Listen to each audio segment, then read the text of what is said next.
Well, good morning, brethren. Good morning. It is so nice to meet you in October. This is the first October for this year. And it's a blessing to be where we are. We could probably meet at the Patriots game or some area of pleasure. But this is greater than pleasure. This is life. You know, I have to get help with reading glasses. You know, when we look around us, there is so much uncertainty. We see divisions and disunity in the society, and our leaders are failing to lead. Brethren, and because of this failure, people are searching for peace and joy in all the wrong places. Some are doing their own thing. If it looks good, it feels good, or it tastes good, they're trying it. But the end is coming with disappointment. Brethren, it brings frustration. And even in the church, we are seeing divisions and disunity raising up its ugly head. We have so many different selections. Somebody is following Paul. Somebody is following Stephen. And it is uncertainty. They can't get rescued by these individuals. So today, I want to get into the subject of unity. And I selected this title: How can Christians promote unity in the church? And we shall be looking at the epistle of Paul in Ephesians. No, Philippians, I'm coming out from Ephesus. Philippians 2 and verses 1 to 13. We're going to see some lessons. And I believe it can help us to promote unity in the church. Now, to the Philippians, it's what you call the epistle of Paul. He said, because they were having a similar problem in the church of disunity, he hoped to inspire and encourage them in promoting unity in the church. And I believe that can also help us if we look at the directions that he gave them. Brethren, I like to read from the NIV. So I'm going to start looking at verses 1 through 4. Paul begins by saying, if you have any encouragement from being united with Christ, if any comfort from love, if any fellowship with the Spirit, if any tenderness and compassion.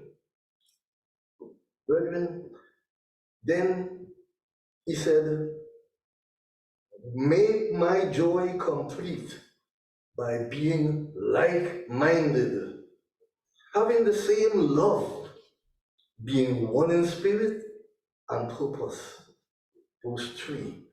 Do nothing out of selfish ambition or vain conceit, but in humility considers others better than yourselves. 4. Each of you should look not only to your own interests, but also to the interests of others. Brethren, the one danger which threatened the Philippian church was disunity, and there is a sense in which that is a similar danger in church, in a healthy church especially, because we have churches that are babes in Christ and those that are starting to grow, and they have those that are starting to eat a little solid food. Now, brethren, it is when people are really earnest and their belief really matters to them that they are apt to get up against one another. I am a little better than you because I am here 20 years. Don't speak to me. I am the deacon. Nevertheless, the greater their enthusiasm, the greater the danger that they may collide. And Paul was against that danger which stirred him to safeguard his friends. Now, if you observe in verse 3 and 4, Paul gives us three great causes of disunity. The first cause, he said, there is selfish ambition. There's always the danger that people should not work to advance their work, but to advance themselves, to uplift themselves in truth and honesty, and the things that are beautiful and lovely that can help brothers and sisters. Brethren, take prestige. For many people, it's even a greater temptation than wealth, to be admired and respected, to have a platform seat, to have one's opinions sought, to be known by name and appearance, and even to be flattered. And that is it is desirable to most people to be in the front seat. But the aim of a Christian ought to be not self-display, but self-obliteration, doing good deeds, not that they may be glorified by men, but that they may be glorified by the Father in heaven. The Christian should desire not to focus men's eyes upon himself, but to focus on God. Brethren, number two, let us look at the cure for disunity. In face of the danger of disunity, Paul sets 5 things to consider, and let us kind of look at them singularly. Now, he says here, the first one, that is, the fact that we are all in Christ should keep us in unity. No man can walk in this unity if his fellow men and unity in Christ is in them. Two can't walk together if they are not united. One will say, I'm going to William's house. The other one will say, I'm going to Bless. Well, how can the both of us get to Bless or to get to William if we are not in the same, in oneness? Now, it says here, if we have Christ as our champion, and in his way, we surely will be a companion to every wayfarer. Everyone that is walking, we can walk with them if they're walking with Christ. Now that leads to the second point. The power of Christian love should keep unity. Christians' love is that unconquered goodwill which never grows bitter or never seeks anything but the good for others.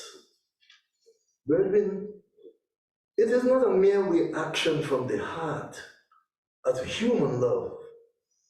It is a victory over will, and it is achieved by the help of Jesus Christ. We cannot achieve that love, that all-going concern, that agape, except we have Christ in us. That leads to the third point. The fact that we share the Holy Spirit should keep us in unity, keep us away from disunity. Now, God's Holy Spirit is what binds man to God and man to man. It is the Holy Spirit who enables us to live that life of love. And love is the life of God. God is love.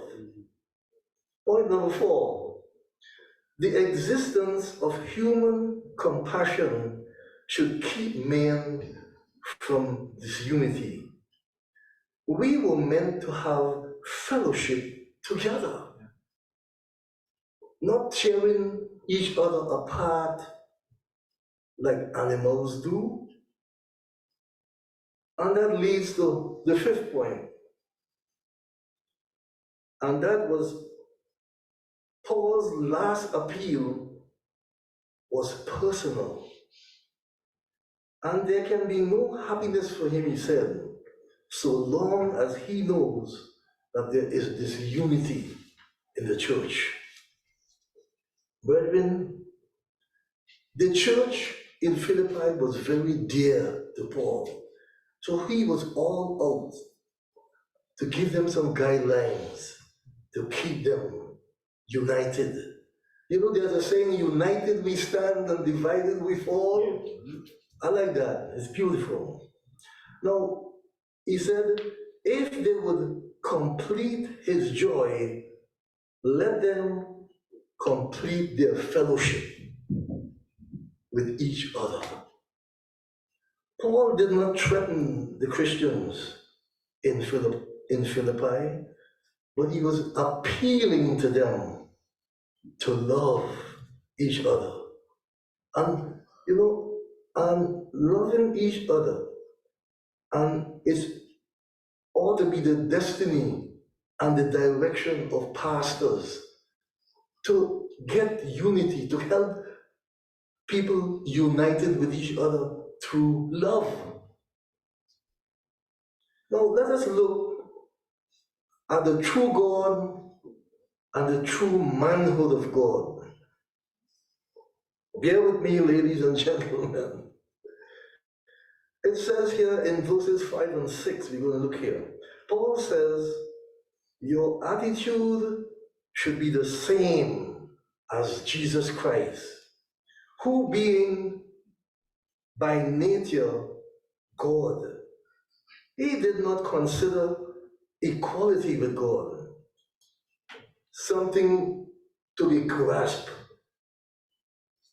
And in verses 7 and 8 we find, he made himself nothing, taking the very nature of a servant, being made in human and likeness, being found in appearance as a man, he humbled himself and became obedient unto death, even the death on the cross. But in verses 9 and 10 we find, and for that reason, God exalted him to the highest place, and he gave him the name that name of Jesus, every knee should bow in heaven and earth and under the earth. Verse 11 tells us, and every tongue confess that Jesus is Lord to the glory of God the Father. Brethren, in many ways, this is the greatest and most moving passage that the Apostle Paul ever wrote about Jesus. And it states, a favorite of Paul, he said, The essence of it is a very simple statement he made in Corinthians when he said that although Jesus was rich, yet for our sake, he became poor. And if you look in 2 Corinthians verse 8, you'll get to a little more on that phrase. And in closing, I'd like to just look at what Paul said here to the Philippians.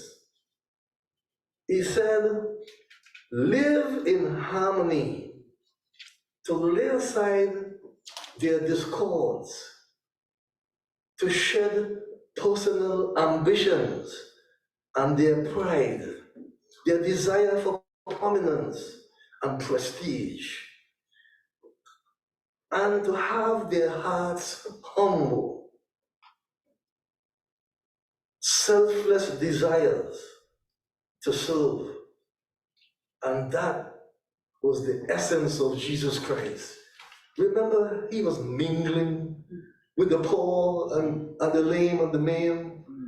He sat with rich people.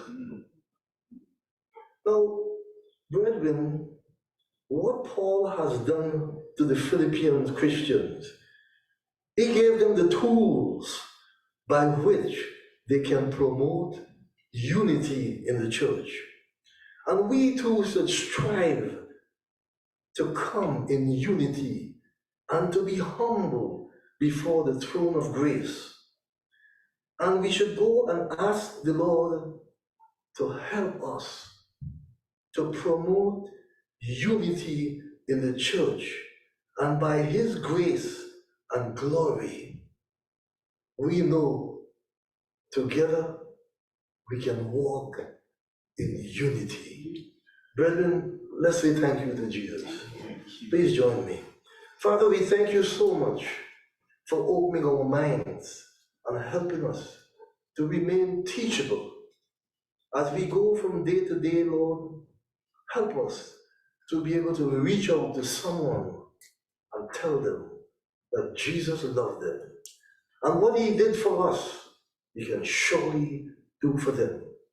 We thank you in the name of our Lord and Savior, Jesus Christ. Amen.